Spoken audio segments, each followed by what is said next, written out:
And we are live. Happy Friday, everybody. My name is Anthony Ihrig. You're tuned into the Back Catalog Listening Party, your weekly musical happy hour. My co-host Ellen will be here shortly. And today we are very excited to have Jake Blount on the program. Welcome, Jake. Thanks for having me. Man, this is a high budget production. That's right. I got the sound effects and we're so happy to have you here. For those of you who are new to the program, just tuning in, we meet here every week to dig back into the back catalog of our favorite roots musicians and listen to music together and, connect once a week over music. And I see some folks are here. Alinda in Connecticut. Hey, Alinda, great to see you. And happy Friday. Our good friend Connie in Richfield, Minnesota. Hey, Connie. We have Mr. Jetner. Got any banjo players participating on the show? All right, yes. Chris is another banjo player here in Minnesota. And yes, awesome. You're all going to be bombarded by banjo here today. Drinking the Uda pills. Nice. Matthew Winters back in Urbana and ready to hear some talking tunes. Right on. Great to have you here, Matt. And our good friend Gary here. Hey, Gary, nice to see you. And Joe, keeping company with Uncle Jim Beam here in the South Minneapolis and Penny in Northfield. It's so good to have you all here. This is why we do it. This is our weekly wind down, our happy hour. I'm just going to stick with a little bit of red wine. It's winter and cold here in Minneapolis. And that's what I'm drinking. If you're out there, you want to mention what you're having, put it in the comments. Jake, how about you? You having any sort of Friday afternoon beverage?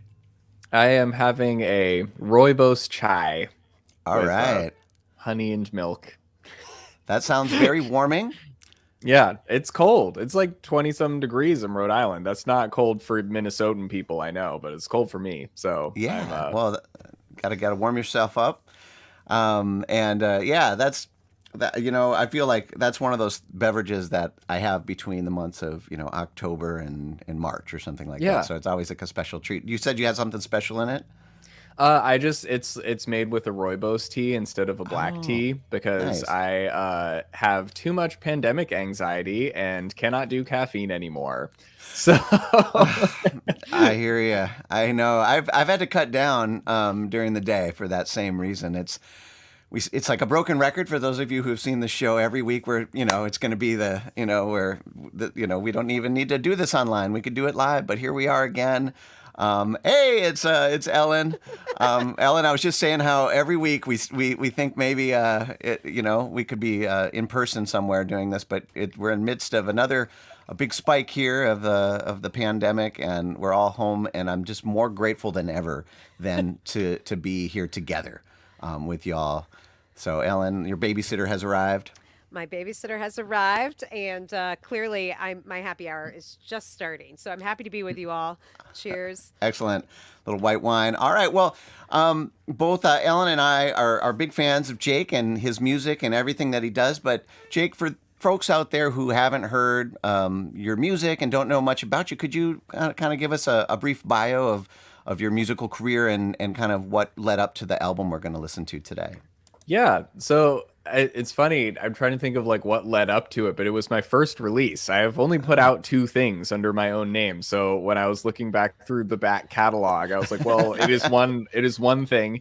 And it's this EP called Reparations. And I made this album kind of at the end of my college career. It was one of my sort of senior thesis projects. I did a paper and I did a recording with my good friend Tatiana Hargraves, who plays fiddle on this. And I guess to give that bio, I am a scholar performer of traditional African-American folk music. And the form that has most often taken has been string band music. So I play fiddle, I play banjo.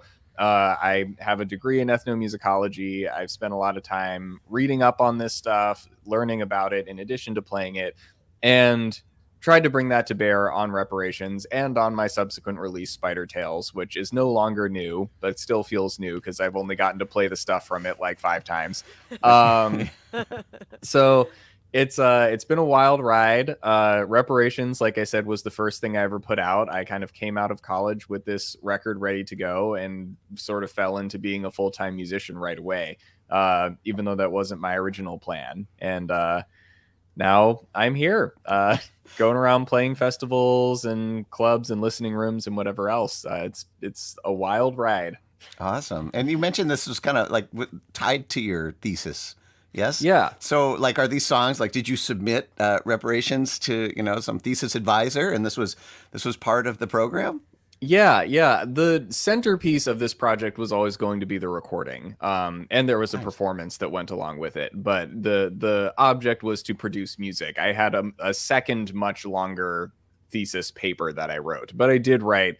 At least I remember writing like an annotated bibliography about this, but I'm pretty sure I had to write like a whole reflection piece on the independent study that produced it that kind of talked about where the tunes came from, my process for putting them together into one recording, and what I intended to accomplish with it. So it was a graded project. I did get an A. Hey, right on. Yeah, and is that thesis something that you've made available in any form? Is that text somewhere in the liner notes or on a website somewhere that people might be able to dive into? To be honest, I don't. That one definitely is not. My other thesis, I have often entertained the idea of working into a form that's worthy of wider wider readership. I did another thesis on the development of old time music in Ithaca, New York, which has kind of a really unique sound. And I went to college very close by, so I got to interview a lot of the folks who started that whole scene and started that style back in the 60s. It's one of the few regional styles of music that we have where the people who invented it are still alive and kicking. Super cool. So I got to go out there and study all that. And that's one I really want to find a way to share one day. That's awesome. And well, Ellen and I are not alone here. Matthew Winters chimed in to say he wants to receive musical theses. And I'm the same way. It's like I seek out those like Smithsonian Folkways recordings, half for the liner notes, to dive into it. And I'm so excited to have some live liner notes here today. Yes. Jake, because I know there's a lot that goes into these songs. It looked like it's instrumental music. So, when you're talking about instrumental music, what, like, how do you, without like the words that tell the story, what are the stories that you're telling about these instrumental tunes when you're writing about it in your paper? Well, I think there's a couple angles that I try to take. And I've thought about this a lot with Reparations specifically because I was like broke when I made it and couldn't afford to have liner notes. So there has only ever been whatever context I can supply talking about. CD, Literally, it might even be a sleeve. I think it's just a sleeve. I don't even think it folds. I'm Couldn't sold afford out a of them. I don't spine. have Yeah. one, but Yeah, I'm pretty yeah. sure you just take the plastic wrap off and it falls out. Yeah. But it's I am proud of it. I still think that it holds up pretty well, and I always try to tell people, one, what drew me to the tune, the things that I appreciated about it.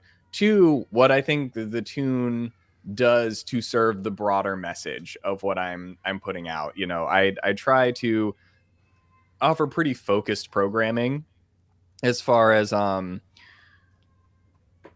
don't ever want to get up there and just be playing banjo tunes, playing fiddle tunes without a clear objective. Of course, I do that all the time for fun. But there's usually a thing that I'm trying to say, and I like to kind of make it clear where the tune sits in relation to that. But also, I'm someone who is coming at this from a 21st century perspective, who grew up in like an urban center with a degree of economic privilege these people did not have. And I do also see it as like part of an ethical practice for me to specifically name the sources for those tunes and tell a little bit about their story, so that I'm not just like taking this thing completely out of context and repurposing it for my agenda, that I can just also be like, this is what this song means to me.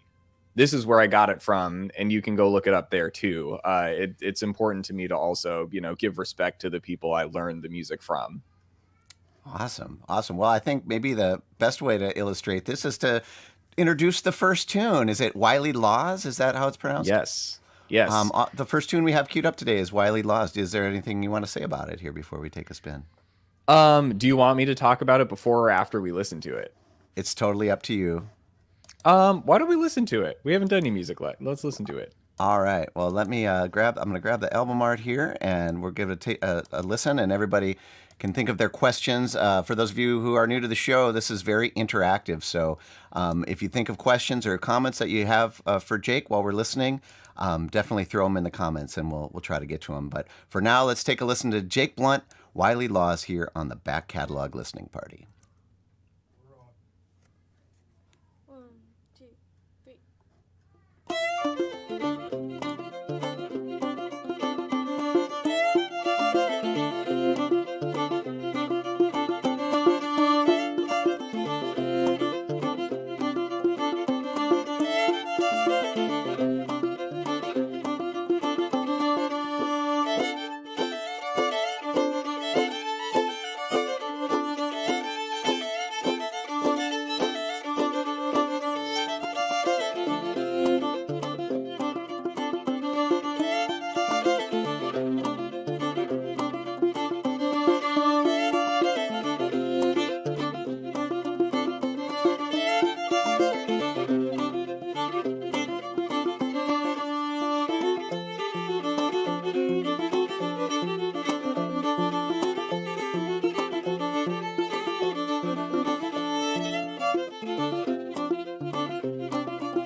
All right. Jake Blount here on the Back Catalog Listening Party with Wiley Lawes from his album Reparations, which we are revisiting today on the show. And we're so excited about that. And yeah, tell us a little bit about the tune and where you found this tune. Yeah, so the tune comes from a Cherokee fiddler by the name of Manco Sneed, who is one of my favorite fiddlers. I just really like his selections and tunes, and he has a lot that are kind of like Wiley Lawes that have this kind of strange wandering melody that doesn't really fit into any particular key throughout the whole tune. I think it's a really interesting approach, and he just sounds super cool. And he's been one of my favorites for a long time, but he's become someone that I really try to promote his work and get his message out there because I have become friends with members of his family. We've gone down there, Tatiana and I, and played at the Sneed family reunion. We've presented his music at the Museum of the Cherokee Indian in the town where he lived and spoken to elders who remember him and knew him and had danced to his music growing up. And discovered along the way that, you know, we have these great resources that folklorists have made available to us that tell us all sorts of things about who the musicians were, the way that they lived, what their communities were like. And in Manco's case, we discovered that the information that was out there and the scholarship was not necessarily accurate. We showed up to Cherokee thinking that, you know, we'd read these articles and we had, you know, this scholarly background in what the stuff was. And we showed up and there was another academic who was present at our first show, in addition to a couple members of the Sneed family. And he came to us after the show and said, you can't talk about those articles again. Those are like considered borderline libelous by his family. And, the folklorist painted this picture of Manco as this like misanthropic old cranky person who like lived far away from everybody in some shack, and like the kids threw stones at his house, and he hit people with sticks, and like it was weird. Oh, goodness. And basically said that Manco had nobody to play with and developed this really unique style because he was playing on his own and there was nobody to hold him accountable. And the community wasn't really interested, so he wasn't playing for dances and everything. What we discovered upon arriving in Cherokee and actually speaking to some Cherokee people about it was that not only did Manco play, his brothers all played. Manco's one of 4 brothers: Manco, Osco, Pico, and Campbell. All of them played. Manco's daughter played. She played at the Grand Ole Opry. Manco's son-in-law played. There were other Cherokee fiddlers all around the area and were part of this tradition, and it was relatively well known. How the folklorist who studied this didn't pick up on it, I'm not sure. But it was a cool moment of... Yeah. It was a cool moment of going in there and, finding a story that hadn't been told often enough, and being able to correct some of the narratives that persist about his music. And it means a lot to his family that we're out here playing it. They get excited that it's still finding its way out there. And they gifted us with some recordings that they had in the family that had not been made public. And a couple of those tunes found their way onto my next album, Spider Tales. Very Excellent. cool. Very cool. Oh, go ahead, Ellen. Oh, and it's great to hear sort of, I think a lot of people associate old-timey string band music with something it's definitely not with Cherokee folks. And so I think this is so great to like get a sense of like, and I'd be curious, I don't know if you found out from his family how he came to the music, like because you said there weren't like he had family members who played, but where did he pick up this style? Was that something that had gone back a few generations? I know that his father played. John Sneed was his father, and he played. And I know that Manco grew up initially not in Cherokee. So they were still living on Cherokee land, but I think it was in Georgia. It was not in North Carolina. It was further south. And he learned to play starting there and kept going after they moved to Cherokee. But within Cherokee, what we learned from members of the community is that they were not actually as isolated as the folklorist led us to believe. That, there were other people playing. We found out about O.C. and Ernest Helton, who were Cherokee fiddlers from really just down the road in Asheville, North Carolina. There were other members of the community who were playing. And the Museum of the Cherokee Indian has partnered with the Junior Appalachian Musicians Organization to actually bring this music back into the community there. So Nice. There's an objective to reintroduce Manco's tunes to the Cherokee community, and I think that's really cool. That's really great. So And- go ahead. No, go ahead. I was just going to ask, you had mentioned, the other folklorists were talking about he was isolated and kind of came up with these things on his own.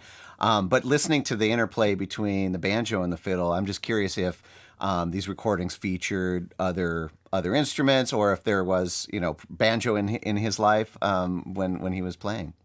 Yeah, so this is one of the interesting things, is that the way that his music gets explained to us is like, oh, he was isolated and there were no other musicians to worry about, so he developed this super archaic, really ornamented style that doesn't sound like anybody else and is kind of hard to play along with. And I bought into it initially largely because playing clawhammer banjo to his tunes is really difficult. I like that tune was super hard for me. And I love where it landed. It's not what I sound like now, but it was exactly what I aspired to at the moment in time. But the key change that happens in there, or the strange chord, however you want to process that as a major 6 or a key change or whatever, it's odd. The melodies are really counterintuitive sometimes. And this narrative has kind of perpetuated itself because the recordings that have been publicly released are all of him playing by himself when he's like 75 years old. So that's when this folklorist went and recorded him.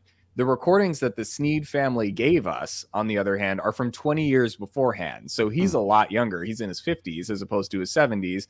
and his daughter is playing guitar with him, and his son-in-law is playing 3-finger banjo. Oh, And the reason these tunes are so hard on claw hammers because they're not meant to be played with claw hammer. They're meant to be played with a very chordal, roll-oriented 3-finger style. So it was just one of those situations of, I don't know. People have had different speculations to me over whether the folklorist who wrote the article on Manco Sneed, Bland and Owen, was just making things up, or whether Manco deliberately misled him just for his own amusement, because we know that there were musicians like Clyde Davenport who infamously did that to folklorists, just were pulling people's legs. I don't know what the truth was, but Sure. To me, that seems like an explanation he may have invented to suit his needs rather than really interrogating why Manco sounded the way that he did, which was that he was an old guy who was trying to remember the tunes while he played them. Yeah, with a guy with a tape recorder in front of him. Exactly. Like not a relaxing posture.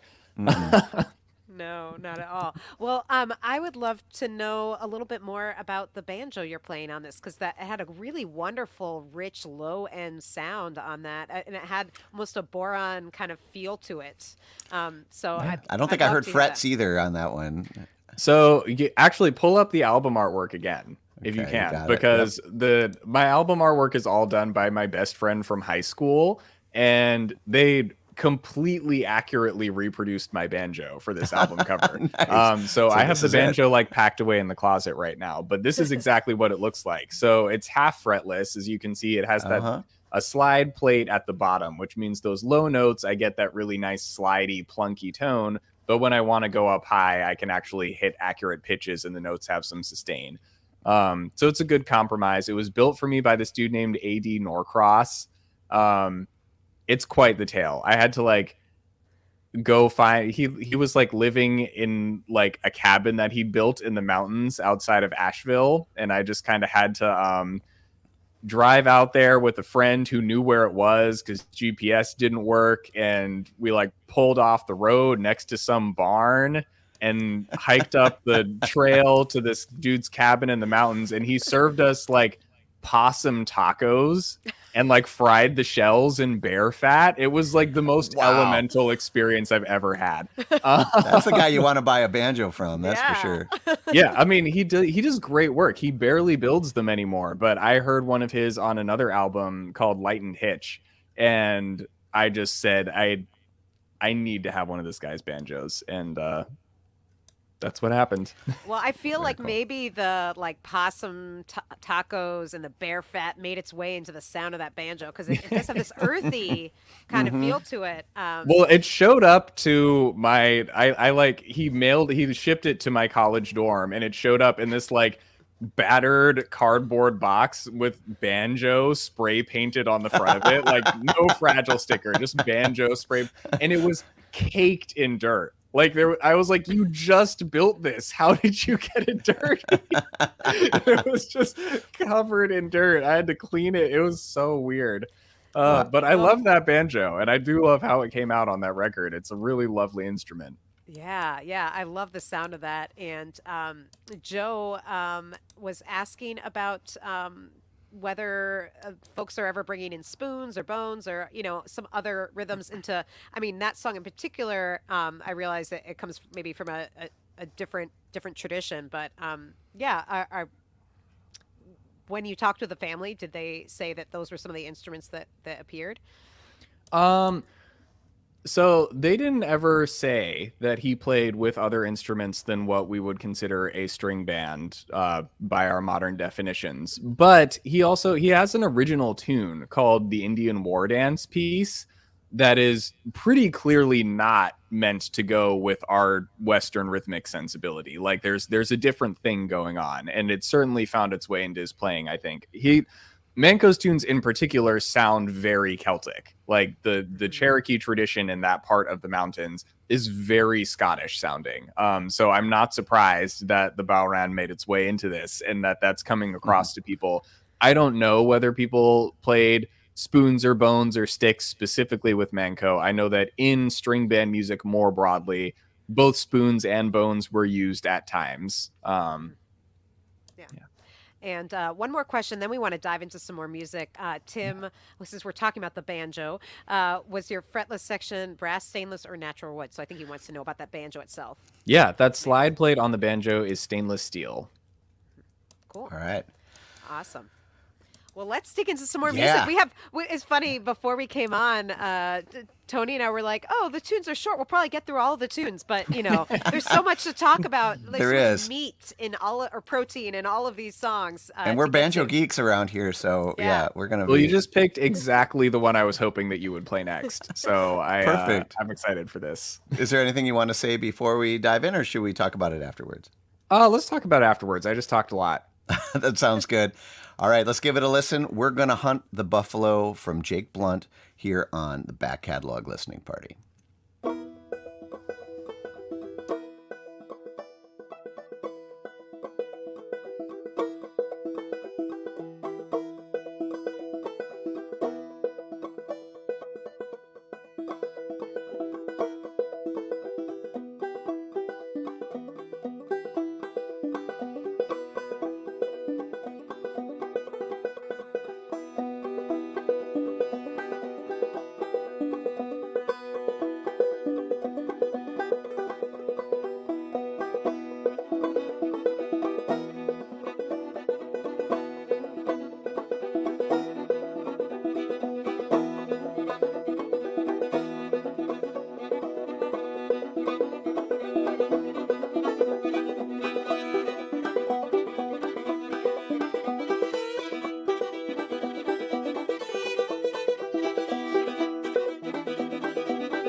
Whew.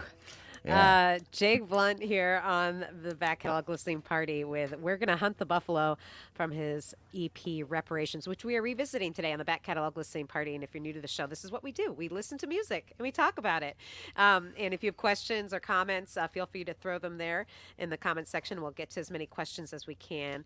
And that tune, I don't know if that was that the same banjo that we heard on the last It one? was not. Because I was like, Well it had a very spotted. different sound, and it had this light, kind of delicate, fluttery kind of vibe to it, and then that kind of much more modern sounding fiddle line, and I loved the sort of contrast on that. Tell us a little bit about the tune and where it came from.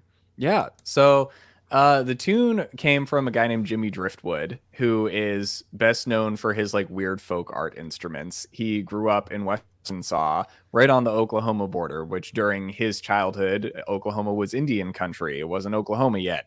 And he learned that tune from what he said were two Indian boys on the reservation. I don't know whether they were actually like all boys playing music together or whether he was just like showing his age. But he gave us very little useful outright information about them, and some unkind stereotypes, but also gave us some useful context clues. So I kind of made it my mission when we decided we were playing this tune to figure out like where it came from, because it sounds really weird, right? Like in his recording, it's just the fiddle part, and it's in this unhinged tuning where you tune the G string all the way up to a B, the D string all the way up to an E, and then the A string down to a G, and the E string all the way down to a B. So your fiddle you is can just hear that in those double stops and stuff. Yeah, it is a brutal tune to play. And it's also super unique sounding. That tuning, as far as I'm concerned, did not exist outside of Jimmy's repertoire and whoever it was that he learned this tune from. And he says that they used it all the time. So I really wanted to find out more about it. And looking up where Jimmy Driftwood lived in his youth, where he dwelled in Arkansas, I was able to cross-reference some maps of Indian territory over time and ascertain that he lived just across the border from Cherokee territory in there. So he says that the musicians he learned this from were part of something called the Green Corn Dance, which is a tradition / secret society. It's a complicated thing. We don't really have a good allegory for it. That is associated with Southeastern tribes. So that gave me the hint. This was a Southeastern tribe that was removed to Indian territory, not one that was native to that region. Cross-referencing maps, the Cherokee were the ones he was closest to. That was my guess. And Tatiana and I were playing the show. We were opening for Rhiannon Giddens and played that tune. And Jimmy Driftwood's great niece was in the audience and came up to the merch table afterward. And I had given that little spiel about it probably being a Cherokee tune also from, the Western side of things. And she said, that is exactly right. I don't know for sure about that exact tune, but I think you are dead on. Awesome. Wow. You can validate your footnote there now. Yeah. Exactly. Yeah, and you were right. That is a different banjo. That's actually like a Pisgah Dobson Rambler. I don't have it anymore, but I played it for a long time, and I needed to capo up for that because it's in the key of E, and I could not tune my banjo up that high. So I simply went to D tuning and then used the capo on the second fret. And I needed the frets do for not it. judge if you want to put the capo on. The banjo's all about ringing out, so sometimes the capo's the right move. Well, I somebody mentioned Tatiana and just hearing you describe like the feats that had to go into playing in this tuning and stuff. I'd love to just hear a little bit more about her and your relationship with her. I mean, what an incredible musician. It's so great to hear you two play together. Tatiana Hargraves is my hero. We met in college. We met at a little fiddle camp situation that happens in Ithaca called Falling Waters Music Camp. I love it dearly. And Tatiana was going to Hampshire College. I was going to Hamilton College. They're about 2 hours apart, both kind of small liberal arts colleges, and we were both studying ethnomusicology and working with old time music. So we both showed up at this fiddle camp, and Tatiana found out I was studying black fiddlers and went, "Oh my God, do you have recordings of Cooge Bertram? I've been looking everywhere." And I was like, "I do," and handed her a flash drive. And that's how our friendship started. And eventually I went out to Hampshire College to work with her on her thesis. And then she came back to Hamilton to work with me on my thesis, which was reparations. So we did a little trading of services there.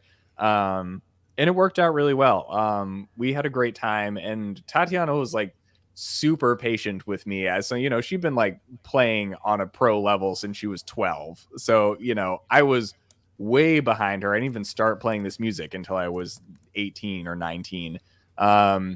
I had a significant deficit going into this, and Tatiana was so patient and so kind with me, like not knowing how to book a tour, not knowing how to run anything, not knowing how to play, and she was so helpful. And it's really been a wonderful friendship that I feel really fortunate to have. We're, as you mentioned before, we're playing Rocky Grass together next summer, which is super exciting.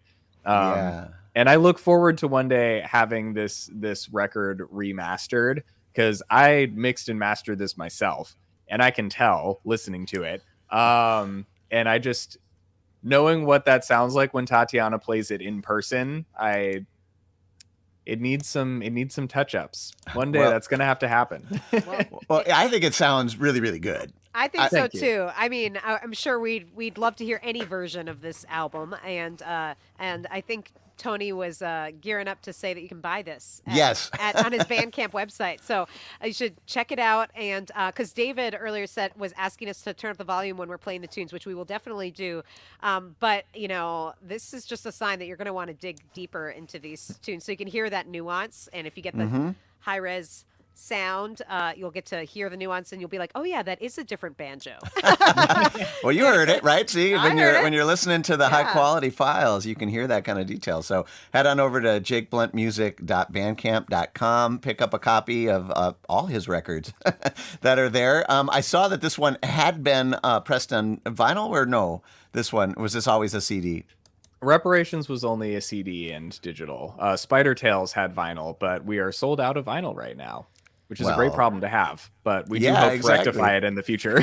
Well, if you do remaster this one, it would be a great one to also have on vinyl. I'm so. really amped about doing a 10-year anniversary Spider Tales. It's gonna happen. Yeah. It's gonna happen. Awesome. Nice. Well, to help along the way, we also have a tip jar. And right now, I can't believe I'm saying this 2 years into this pandemic, but musicians are canceling gigs.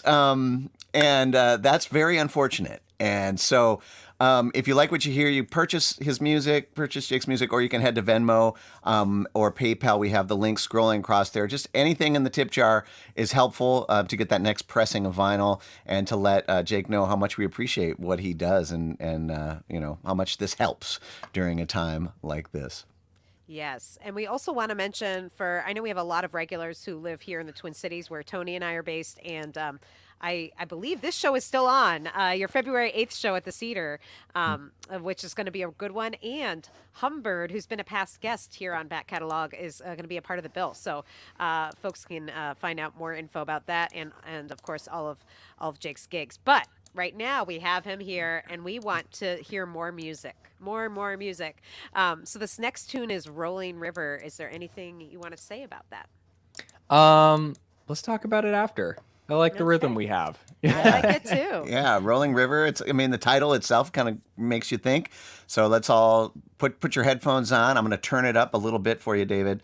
Thanks for that request, and let's give it a listen. Rolling River, Jake Blount here on the Back Catalog Listening Party.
Blount here at the Back Catalog Listening Party with Rolling River from his album Reparations here. And sounding so good. Yeah. What a nice way to kind of start the weekend. This is this is just the music that I wanted to hear, and a bunch of other people were really digging on that one. Jake, we had Gary enjoying it very much, and Severin over in Germany enjoying it very much, and Tim. And thank you all for chiming in, because this is it. This is great. Yeah, and tell us where this tune came from, Jake. This was a tune from Murph Gribble, John Lusk, and Albert York, who were a black string band trio from Champaign, Tennessee, and they were recorded in the year 1946. And the original recording of that tune is my favorite old time recording of all time. It just has this super cool, like, dissonant but not really impactful sound to it that I just love. And one of the things that causes that sound is that the guitarist Albert York famously only played one chord per tune, and for that tune the chord was G, and the banjo player Murph Gribble was playing E minors in the B part. And the Yes, in the B part. And the fiddle player, John Lusk, would go back and forth between playing G's and playing E minors. And obviously with just Tatiana and I, we weren't really able to capture that depth of, like, there were only two instruments to disagree with, not three. Right. But it lends it this really kind of uncertain quality. There's just this, like, weird ache to that original recording that I love. And when we first recorded this, I mean, this was like my learning experience of coming into it, really loving the source material, really wanting to embody that sound, and then learning through practice that you can't really copy that kind of thing. And I love the way that this came out. This is my favorite track off of that album for sure. But it's our own version of the track, and we still play it at all of our shows. We have not gotten tired of it. It's a wonderful piece of music.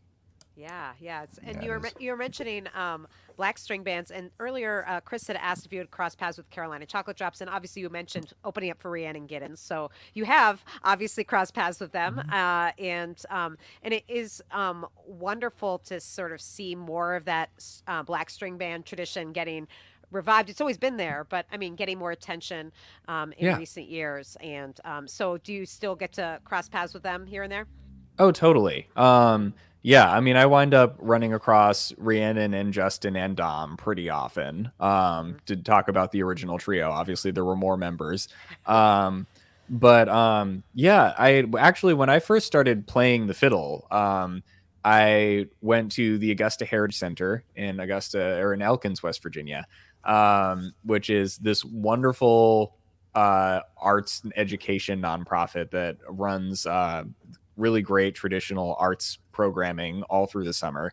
And I went to their old time week, and I got to take a week-long intensive with Rhiannon Giddens and Hubby Jenkins from the Carolina Chocolate Drops. Nice. And learned a lot of my first fiddle tunes from Rhiannon in that place. I was already kind of doing my thing on banjo at that point, but they taught me a lot of stuff there too that I still use to this point in time. So there's absolutely a through line there. And in as much as I like that we talk about them with the mindset of there has always been more than just this one band, there also very nearly was not more than just that one band. Like, I don't think people realize that, there have been folks like Earl White and Sule Greg Wilson who have been playing this music throughout, the folk revival and up to the present day. But when we talk about Black people who learned in the African-American oral tradition, who learned from other members of the Black community in the styles that were passed down in that community and played that type of music, the only person left in that group when I was born was Joe Thompson of Mebane, North Carolina. And he played often as a duo with his cousin Odell.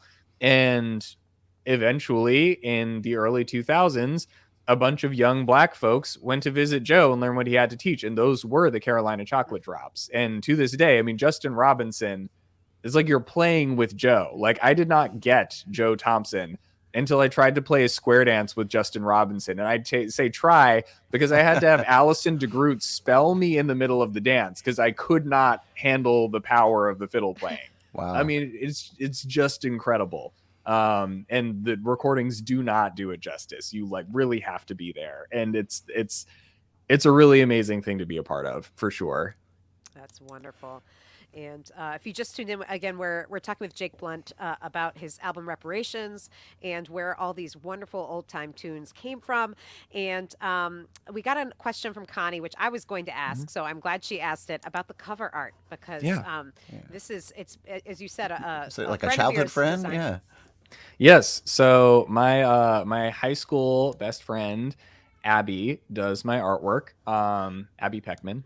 If you are interested in artwork by Abby Peckman, they always do a great job. They have done all of my album covers to date. They did the Spider Tales cover too, and they just delivered me another one, but I can't tell you that much about it. Okay. And it's oh gosh, it's such a good drawing. So I kind of had this idea of like combining a bunch of images where when I set out to make this album, I kind of felt like there hadn't been recording of old time music from people of color that highlighted the diversity of the styles. And obviously I'm not equipped to play every single style. Like I'm not going to go out and like rock a Bill Driver tune. I just don't play that way.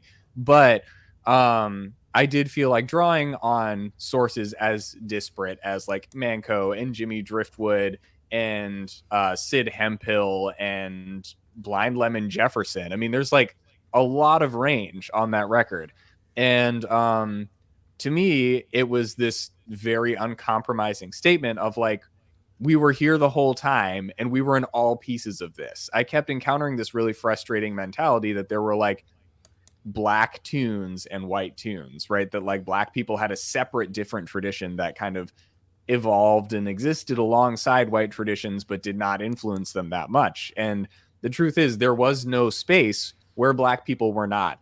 And my idea of reparations was like, we are giving these people their due. I titled the album that because I felt like this was giving those ancestors the time that they did not get while they were alive and the attention that they did not get while they were alive. And I chose Brer Rabbit as a figure here, playing the banjo, obviously, just because, layers of African-American folklore going back a long time there, and feeling like there was this very subversive trickster moment happening with this record. The burning city in the background was just a sort of like, like Nero imagery almost. And feeling like there was a kind of a destruction of a previously existing system going on, and nice. Really saying I'm here to tear down whatever pre-existing ideas you had about what I'm doing. So I kind of delivered a very vague image to Abby, just a very vague idea of what I wanted. I was like, Brer Rabbit playing a banjo while a city burns or something like that. And they like turned up this amazing thing. And the backside, which unfortunately I don't have to show you, is like this amazing pointillist drawing of La Amistad.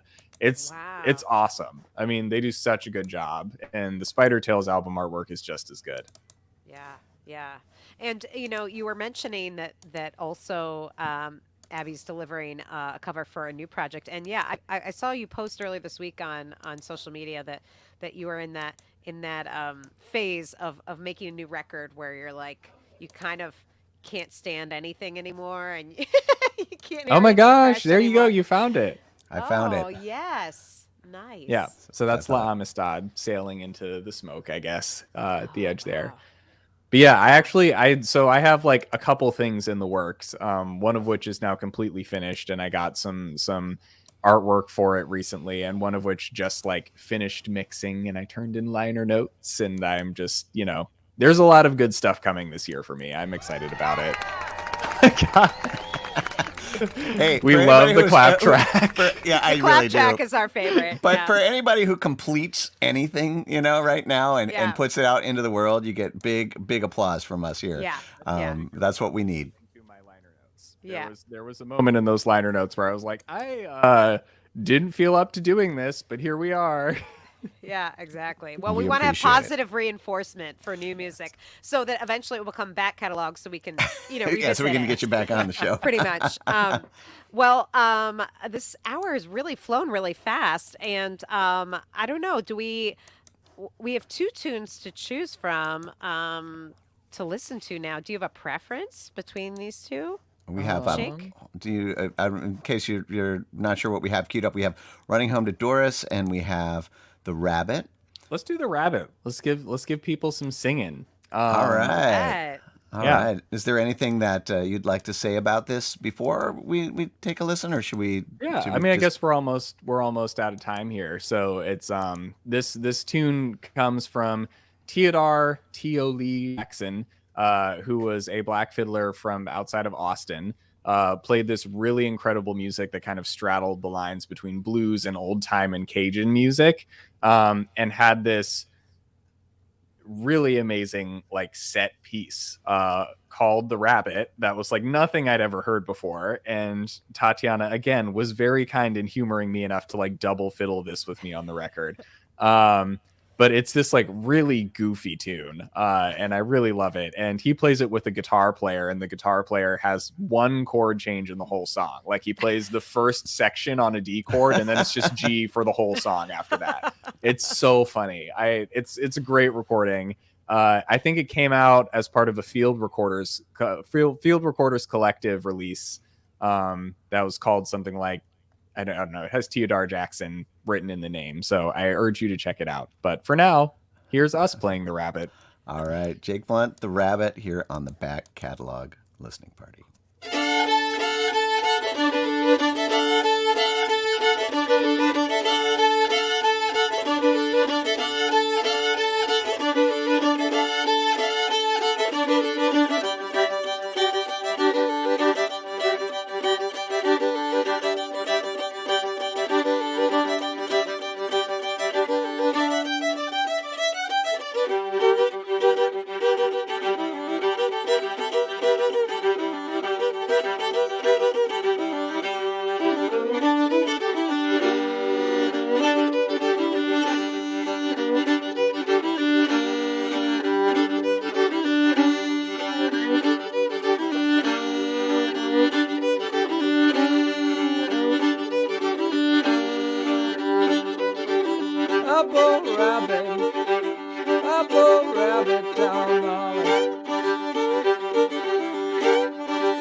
Up a rabbit down the up a rabbit down the up a rabbit down the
Wow.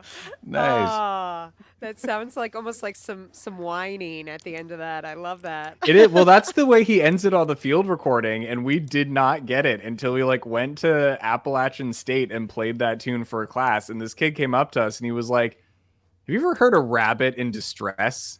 And we were like, Oh, "No." And he pulled up a YouTube video, and it turns out that frightened rabbits sound exactly like that. I've, wow. I've actually heard that when I saw a cat Oof. an urban scene here in my neighborhood in Minneapolis where a cat was having some fun with a rabbit. Yeah, a planet Earth moment. Yeah, it really Yes, was. if It you was like I will. was watching the Discovery Channel. It was amazing, actually. Amazing and horrifying at the same time. Yes. But that tune was anything but horrifying. It was a lot of fun to hear that tune. And if you all out there are enjoying this music and want to get more of it, it's not a long album, but we didn't get through all of it. So Yeah. you should We didn't even get pick through it the up. 5 songs we had because it's been such an interesting conversation. know. And this has been a really wonderful hour, Jake. Thank you so much for. Oh, Thank you for being having here. me. I'm excited to get there in person. I know. We can't wait to have you here in Minneapolis on February 8th at the Cedar Cultural Center. Great venue. Again, Laura Primo and Humbird, part of that bill. So it's going to be a lot of great music. And I know, and I'm guessing you have other dates throughout the year that people can check out on your website. And mainly, we're just excited that we were able to make this happen. I know it was kind of last minute, and but we've been on our radar for a long time, so we're glad that this worked out. To have you Yeah, on this is the show. just what I needed this weekend. It just sounds so good, and we just appreciate what you do, Jake. Well, thank you. I appreciate it, and thanks for having me. And again, if you liked the episode here with Jake, then like it on YouTube, give it the thumbs up, direct more bots to Jake's music, and all the places he's gotten music, and you can go down that rabbit hole pretty well, hopefully painlessly, and. Also, if this is your first time to the Back Catalog Listening Party, subscribe. And you can get notified of what's coming up next. And we do this every week, not with Jake every week, but with different artists revisiting old records. And we don't always have as much banjo and fiddle as we did today. But Although man, we're it working was on good. that, right? Yeah, exactly. We have our way. But we've been on a good run this new year with Alison Brown and Jake here. So, we really want to thank Jake for being here, all of you for tuning in, because this is why we do this. And certainly as this latest Omicron surge happens, we're so grateful that we know we can count on this, no matter what else is happening in the world, that Yep. we can be here and listen to music together and talk about it, because this really feeds my soul a lot. So, we have special people that make this happen every week through our Patreon. And these people are the folks that really encouraged us to keep doing this, even when things were starting to open up, and we're glad they did. Yeah, that brief window, and they stuck with us. Thank you. Yeah, So glad. Penny, Anna, Linda, Bevan, Connie, Vaughn, Alan, Chris, Alex, Becky, Galen, Peggy, Joe, Jim, Beverly, John, Fred, Tim, Sarah, David, Jocelyn, Court, Matt, Steve, Mark, Homestead, Pick and Parlor, and Severin. Thank you all so much for your support. And if you want to support the Back Catalog Listening Party, you can do that on Patreon. The link is scrolling there. And you want to do that because next week we actually have a special after party with our guest. And that's one of the perks you get when you join our Patreon. And I also see Chris, by the way, Chris Freimeyer, who's the head sound guy at the Cedar Cultural Center. Wow. So where you'll be. So he is giving the clap emoji. So he's excited for your show at the Cedar, I know. So I'm excited too. You can't ask for a better engineer. He'll do a Yeah. great job for you. I Yeah. look forward to working together. and thanks Devin for helping set this up. And I hope everyone has a great week. This is Yeah. a great way to kick things off, man. I needed this bad. Yeah, me too. Same, kinda. Nice. Yeah. Well, congrats on completing your project, and we can't wait to hear what comes next. You can head on over to his website, and we'll put all of these interesting facts. Hopefully, I'll have to sift through this episode to find all the Tony names. has his work cut out for him. Yeah. Usually there's only like a few extra links and photos maybe to some Right. things I'm going to that be people writing my mention. own thesis for our show notes. But you can head over to backcatalog.listeningparty.com to find the links to all this great, wonderful music and musicians. Yeah. Well, thanks everyone for joining us and have a great weekend. Jake, thank you so much for joining us. It's been such a treat. Thank All right. you. Cheers, everybody. We'll see you next week.